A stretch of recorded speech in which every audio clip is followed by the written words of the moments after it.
Friends, मेरा नाम मोहन है और टाउन इंग्लिश चैनल में आपका स्वागत करता हूं। दोस्तों, ये जो चैनल है उन स्टूडेंट्स के लिए है जो इंग्लिश को हुआ समझते हैं और जिन्हें ऐसा लगता है वो इंग्लिश कभी नहीं बोल सकते हैं। ऐसा बिल्कुल भी नहीं है। आपको सबसे पहले इंग्लिश बोलने के लिए मैं कुछ ऐसे स्ट्रक्चर आपके साथ डिस्कस करूंगा जो हिंदी से इंग्लिश में आपको बोलना सिखा देंगे। हिंदी से इंग्लिश हमारी टैगलाइन है, हम इसी पर काम करेंगे। दोस्तों, हर वीडियो में हम एक ऐसा स्ट्रक्चर डिस्कस करेंगे जो आपको इंग्लिश बोलने में हेल्प करेगा।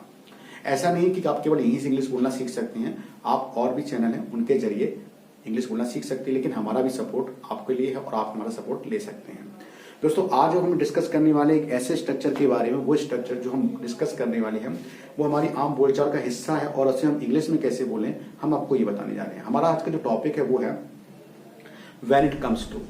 हमारा जो टॉपिक है वो है when it comes to. When it comes to का मतलब होता है की बारी आती है, की बारी आती है। मैं बचपन का आपका एक एग्जांपल लेता हूं। जब बच्चे होते हैं, छोटे होते हैं, तो हम करते क्या है, स्कूल ना जाने के बहाने ढूंढते हैं और हमारा एक पर्टिकुलर फेवरेट बहाना बन जाता है, जैसे पेट दर्द या बुखार।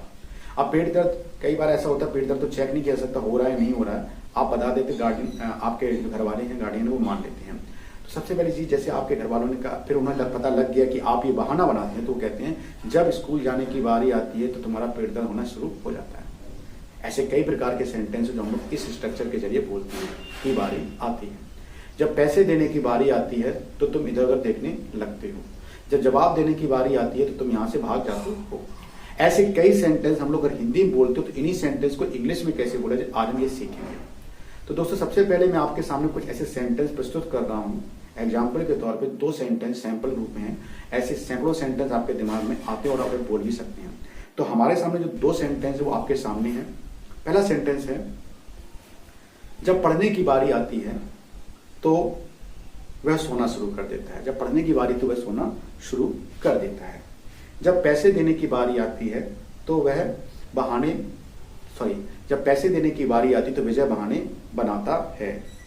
2 सेंटेंस। मैं नहीं कह रहा यही 2 सेंटेंस आप बोलेंगे, लेकिन ऐसे इससे मिलते जुलते सेंटेंस आप जरूर बोलेंगे। अब आपके माइंड में ऐसे बहुत से सेंटेंस आ रहे हो जो आप पक्का बोलते हैं। दोस्तों, ऐसे बहुत से सेंटेंस आप सोचिए, दिमाग में प्रैक्टिस करिए।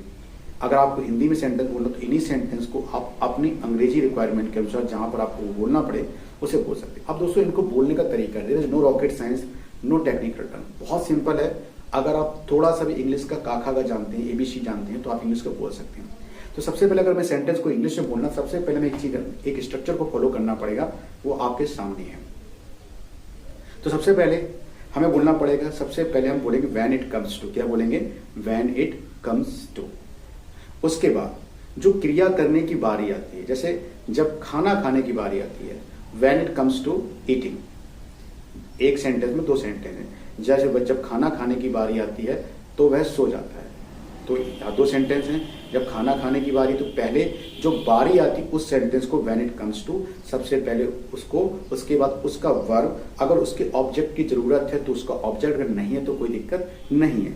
उसके बाद दूसरा sentence subject plus verb, then verb का फर्स्ट फॉर्म आएगा, देन ऑब्जेक्ट। अब यहाँ पर एक चीज ख्याल रखना पड़ेगा, सेंटेंस जो प्रेजेंट इंडेफिनिट में लास्ट का सो जाता है, सोना शुरू कर दे, तो कर्ता के अनुसार हमें एस या एस का ध्यान रखना पड़ेगा वर्ब में। ओके, अब एक बार फिर से रिपीट करते हैं। सबसे पहले आएगा व्हेन इट कम्स टू, फिर आएगा उस सेंटेंस का वर्ब प्लस ING, अगर ऑब्जेक्ट की जरूरत तो ऑब्जेक्ट आएगा, फिर सेंटेंस का subject, then verb first form, then object, then other कुछ और आए तो ETC में लगा सकते हैं। आई होप आपको समझ में आया होगा, अपना फीडबैक दे सकते हैं। अब इन सेंटेंस को हम देखते हैं, जो हमने कुछ सेंटेंस सैंपल के लिए थे, उन सेंटेंस को हम देखते हैं कि क्या ये सेंटेंस हम बनाएंगे कैसे। तो चलते हैं। तो पहला सेंटेंस हमारा था, जब पढ़ने की बारी आती है तो विजय बहाने, माफ कीजिएगा, जब पढ़ने की बारी आती है वह सोना शुरू कर देता है। जब पढ़ने की बारी है तो वह सोना शुरू कर देता है। When it comes to reading he starts to sleep. When it comes to reading, he starts to sleep. Second sentence है, जब पैसे देने की बारी आती है तो विजय बहाने बनाता है। जब पैसे देने की बारी तो विजय बहाने बनाता है। तो अब ये है when it comes to giving money, Vijay gives excuses. तो ऐसे करके हम ये 2 सेंटेंस में सैंपल के रूप में लिए। अब सैकड़ों सेंटेंस हैं या भाषा की रिक्वायरमेंट के अनुसार या जरूरत के अनुसार हम बहुत से सेंटेंस से बोल सकते हैं। निश्चित तौर पर आप इस सेंटेंस की प्रैक्टिस करिए। अगर आपको लगता है कि कोई फीडबैक आप मुझे देना चाहते हैं तो कमेंट में लिख सकते हैं। दोस्तों मिलते हैं अगले वीडियो में, तब तक के लिए बहुत बहुत